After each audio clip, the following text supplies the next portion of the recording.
I am so happy to announce that after months and months of dialing in this car, spending countless nights working on it late into the night, we have finally got it finished and the car is turbocharged completely. The build is done. So this video today concludes the Turbo Integra build. Now before you get upset, know that this is not the last video with this car. There's still plenty more that needs to get done, or that at least I want to get done with this car. What this video means is that we finally got the car dialed in, running good with the turbo. And I know you're asking, Logan, wait, where's all the dyno footage?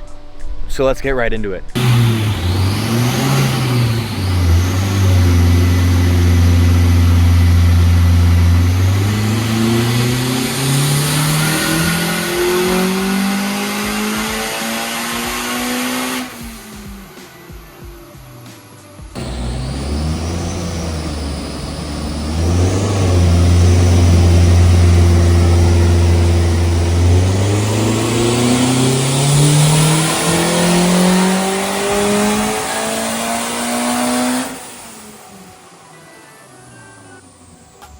Now, as I show you some of the footage of this car getting thrown on the dyno, I want to let you know a couple of mishaps, a couple of things that happened with the car, because I want to be real with you guys. I want you to know what it was actually like for me with no experience to turbocharge this car. And a lot of it, unfortunately, wasn't as documented quite as much as I had hoped, purely because so much of it was on such a tight time crunch that if I had filmed it, there's a lot of events that this car would not have made it to, because I wanted to share this whole experience with you. Now, the very first mishap that we had with this car, the very first problem that we ran into was with the original tuning. We had a lot of issues with the car making boost and with it running really rich. Now, as you guys have seen in the last video with this car, we were able to get to Driven Calgary, which was the big goal for this thing. And I'm really excited to say that we were able to make it. However, the car was not running very good.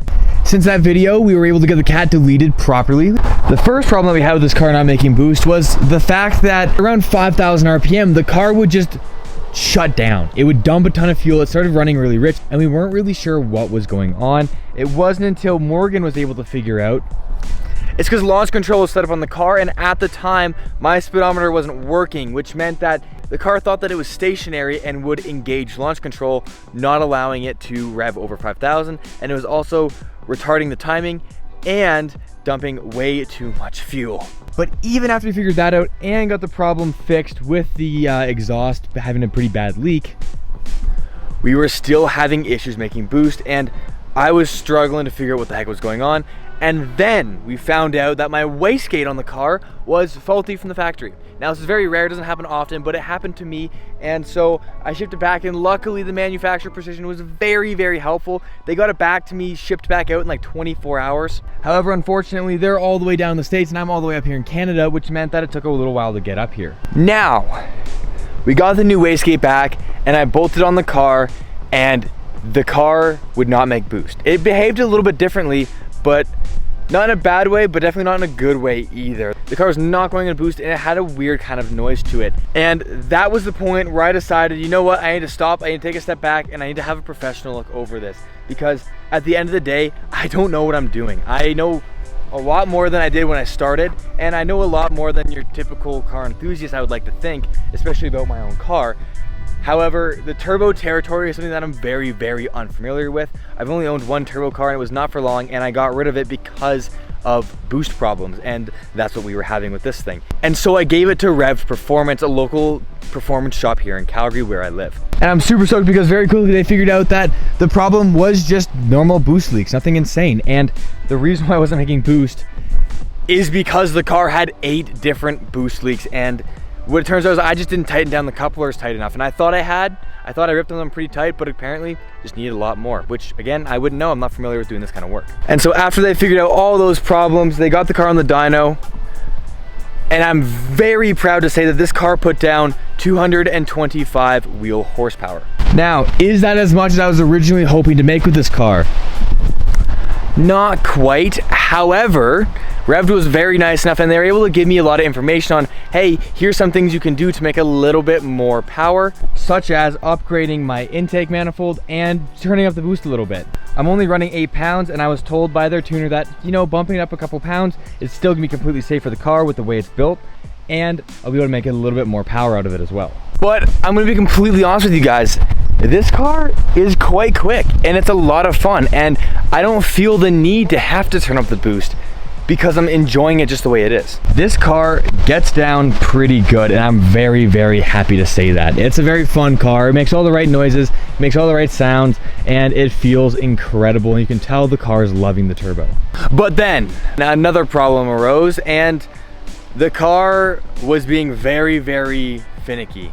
I took this car down for a big car show that was just south of my city, and it was all great until all of a sudden the car would stop going into boost. It started running really rich. It had some weird metal on metal noises and a couple other little issues that were really, really concerning, and my first thought was that I blew the turbo. Based on all of the different symptoms the car had, that made sense. It made sense that the turbo would have blown. It also doesn't make sense that the turbo would have blown because the turbo I have on this car is built to handle twice the horsepower the car is making. So that's why I was really confused. Later that day, we were ripping the car apart and we found out that the wastegate on the car had rattled itself loose, meaning all the exhaust was just escaping and it wasn't even going to the turbo. That tightened up, and then the bolts all started rattling loose, and one even fell off on my downpipe from the turbo. And then the bolts holding my turbo to my turbo manifold, 3 of the 4 of them rattled loose and were gone. And now it's seeming to run really good, and I've gone over and I've double checked all the bolts, and everything has been looking like it's holding up good. And it should continue to hold up good, but I just want to be real with you guys. Like, this car, it's when you turbocharge a car that's not built for a turbo, these kinds of things happen, especially when you have no experience with this kind of build. But at the end of the day, we got everything sorted out. This car's running good, and I'm supposed to take it on another road trip this weekend to Kelowna for another big car show.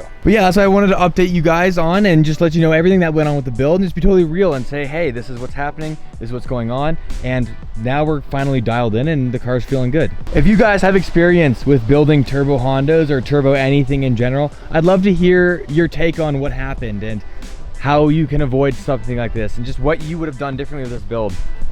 Let me know in the comments down below if you got experience with this kind of thing. Let me know what kind of issues you guys have ran into, because I would love to know before it happens.